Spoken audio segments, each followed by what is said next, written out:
तर आज आपण बनवले होते नाश्त्यासाठी पोह्यांचे सांबर वडे। त्यासाठी आपण एक कांदा घेतलेला आहे, 2 हिरव्या मिरच्या घेतलेल्या आणि चिरलेली बारीक कोथिंबीर, बाउल पोहे घेतले। ते आता आपण पोहे भिजवून घेऊ।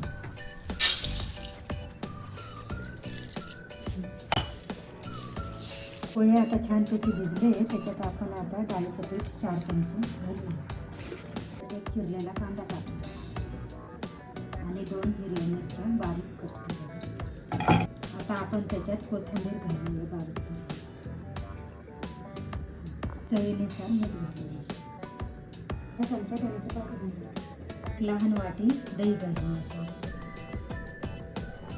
आता आपण पूर्णपणे मिक्स करून घेऊ। अशा प्रकारे आता आपण वडे तयार केले आहेत। आता आपलं तेल गरम झाले आहे, त्याच्यात आपण आता वडे सोडूया।